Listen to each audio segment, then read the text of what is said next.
avec moi en plateau ce matin, Alain Goudet, directeur général adjoint en charge du numérique et professeur de marketing à la Neoma Business School. Bonjour. Bonjour. Vous êtes avec Guillaume Leboucher, fondateur et président de la fondation l'IA pour l'école. Bonjour Guillaume. Bonjour Delphine. Et tous les deux, vous allez nous aider à comprendre un peu ce qui se passe là avec l'arrivée de ChatGPT, de Bard demain, cette intelligence artificielle qui débarque à l'école. Qu'est-ce que ça bouscule?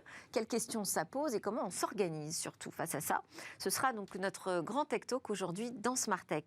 Mais d'abord, je propose que l'on se connecte avec Roberto Di Cosmo, qui porte un projet extraordinaire, le projet de créer la bibliothèque d'Alexandrie du logiciel. C'est comme ça que je le présente assez simplement. C'est un projet qui est né en France, sous l'impulsion d'INRIA et en partenariat avec l'UNESCO, mais c'est un projet qui a une envergure internationale. Bonjour Roberto.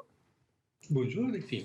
Alors, vous êtes professeur d'informatique de l'Université Paris-Cité, détaché d'INRIA depuis que ce projet a émergé grâce à vous, notamment en 2015. C'est une initiative, je disais, internationale à but non lucratif. Donc, vous êtes le directeur aujourd'hui. Et il y a quelques jours, s'est tenue une grande réunion donc pour fêter les 6 ans, 7 ans. Je n'ai pas très bien suivi quelle était la date exacte anniversaire, parce que j'ai vu plusieurs informations non concordantes à ce sujet, Roberto Di Cosmo. Mais la vraie question, c'est que fêtiez-vous exactement? Où en est le projet? Quelle est votre principale réussite, je dirais?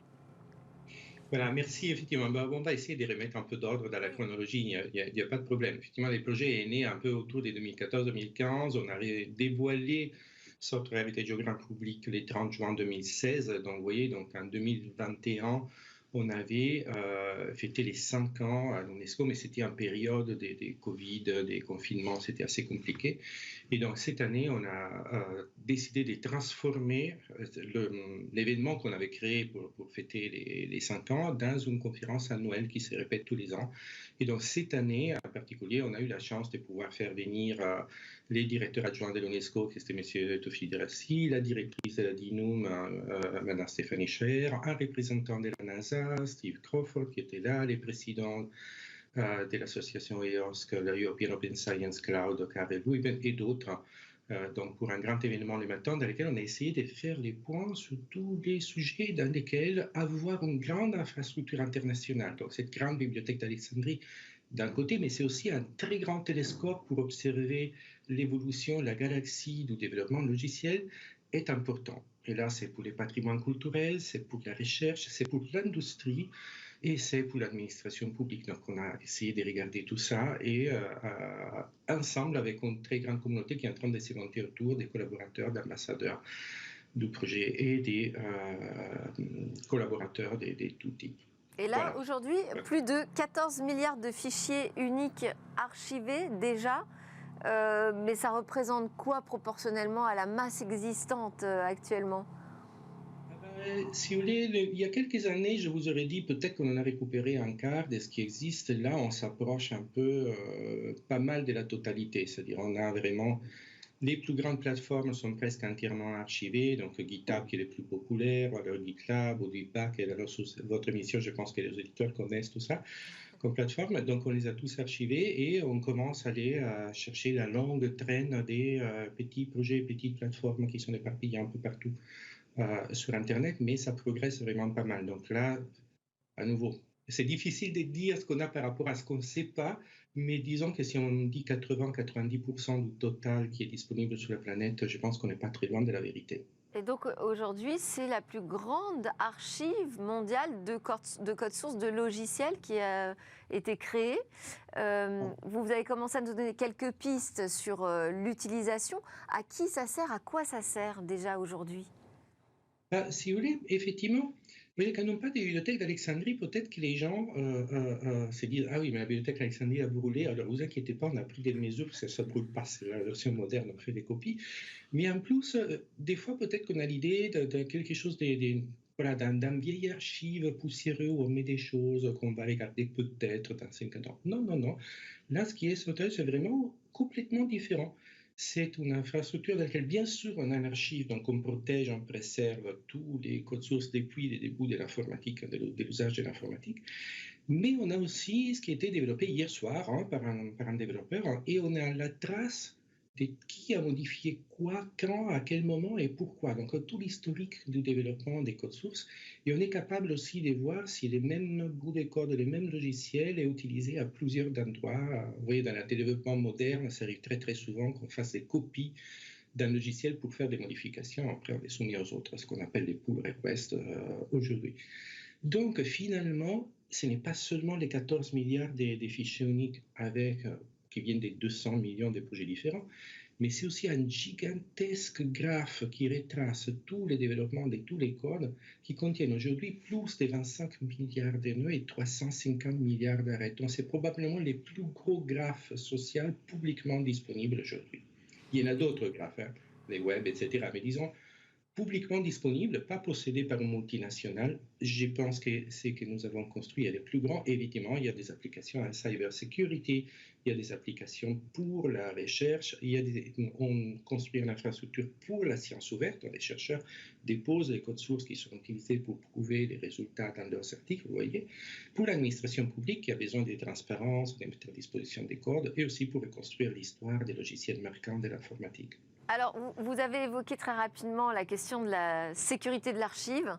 Quelles sont les technologies d'archivage que vous utilisez? Parce que j'ai vu que lors de votre événement, il y avait tout un thème autour du stockage sur ADN. Ah ben absolument, effectivement. Ça, c'est la nouveauté de cette année, c'est qu'on a décidé de mettre une session un peu plus, si on veut passer les termes, un peu plus geek, un peu plus technique dans ces événements qui sont normalement de nature un peu plus politique. Donc là, on s'intéresse effectivement à faire en sorte qu'on puisse préserver les codes aujourd'hui, c'est-à-dire en faire plusieurs copies de façon qu'on puisse analyser plus facilement et que, bon, s'il y a un accident technique aussi, on se fait pirater, ce qui peut arriver à tout le monde. Donc, nous, on ne prétend pas d'être meilleur que les autres, mais qu'il existe des copies ailleurs.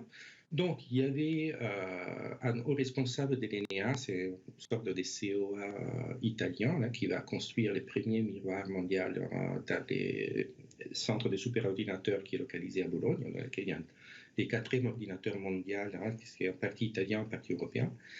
Mais on s'est aussi intéressé à comment on pourrait préserver ce type de connaissances sur les très long terme avec des coûts très faibles. Et donc là, on a eu l'intervention de Marc Antonini, qui est le porteur d'un projet spectaculaire ici en France, qui s'appelle Molecular Archive, qui vise à utiliser des brins d'ADN ou alors des polymères, si vous voulez, pour stocker de l'information sur les très très très long terme. Vous voyez, l'ADN a la particularité qu'il peut durer très longtemps et ça ne coûte rien de le maintenir, il suffit que ça soit un peu à l'abri de l'humidité. On est encore incapable de séquencer aujourd'hui l'ADN des mammouths qui ont existé il y a des centaines de milliers d'années. Et ils sont toujours là, hein, les brins d'ADN, on peut le faire. Donc, si on arrivait à encoder les logiciels importants, après il faut décider lesquels, dans ce type de technologie, on serait capable de les préserver pour 10 000 ans sans aucun problème. Mais bon, ça, c'est les très, très, très long terme. De l'autre côté, on a les courts termes, c'est-à-dire avoir des copies à côté des superordinateurs qui permettent de faire des analyses massives, effectivement, de trouver des vulnérabilités, de pouvoir suivre. Vous parlez aujourd'hui d'intelligence artificielle, je ne vous cache pas qu'on est contacté par pas mal de gens qui veulent faire l'équivalent d'un chat GPT, mais en utilisant SoftRev comme base plutôt qu'aller savoir qu'est-ce qui a été utilisé pour entraîner les réseaux neuronaux,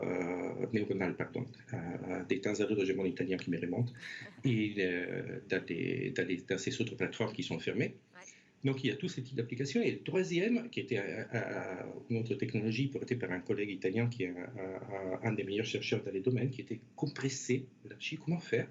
Là, par exemple, est-ce que tous les développeurs de la planète pourraient avoir des mains sur leur propre machine, sans passer pour un serveur maintenu par je ne sais pas qui, l'ensemble du code développé dans leur propre langage de programmation avec un moteur de recherche qui les aide à aller très facilement ce qu'ils ont besoin. Vous voyez, donc il y a un foisonnement des technologies diverses. Parmi les plus fascinantes, c'est sur l'ADN, évidemment, c'est celle qui nous a fait un peu tous rêver, mais c'est plutôt à l'horizon 5 à 10 ans.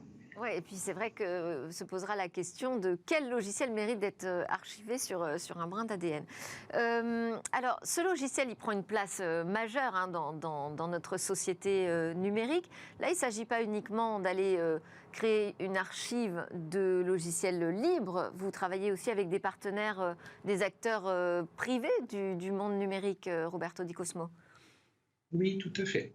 Mais alors, d'abord, il faut quand même voir que moi, il y a moi, je suis dans ces mondes logiciels libres depuis un peu plus d'un quart de siècle, ce qui ne me rajeunit pas, ça, malheureusement, mais disons qu'aujourd'hui, toutes les entreprises, même les plus fermées, les plus propriétaires au monde, ont tous un usage massif du logiciel libre parce que c'est juste trop difficile de tout reconstruire tout seul. Donc, on se base sur le travail des autres.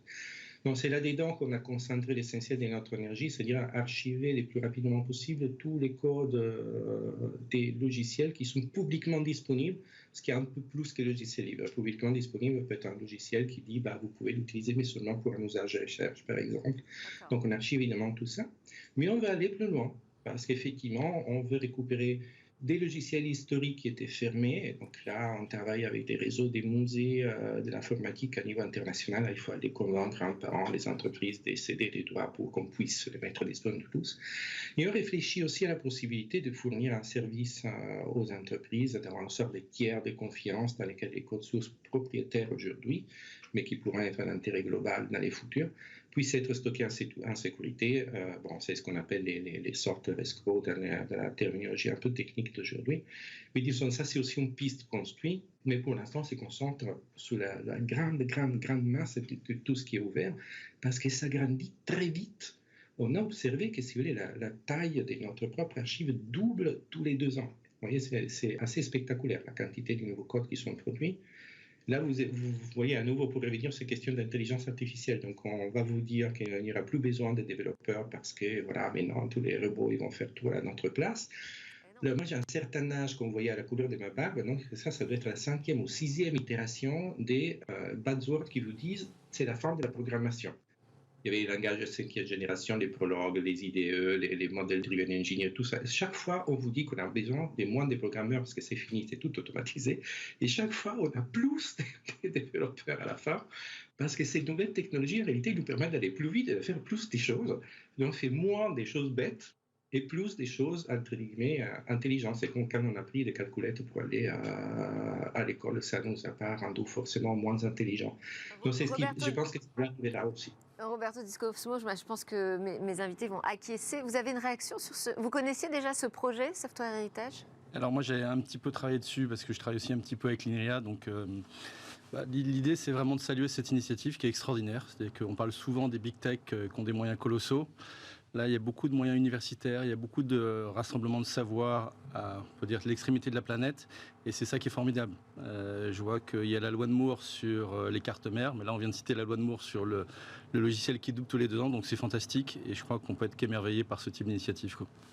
Une réaction également ? Oui, c'est vrai que c'est un très très beau projet et on voit bien que l'ensemble des fondamentaux du monde d'aujourd'hui sont présents dans ce projet. On l'évoquait, doublement de la donnée ou du nombre de logiciels, enjeu de stockage de cette donnée avec des explorations de technologies extrêmement intéressantes pour le futur.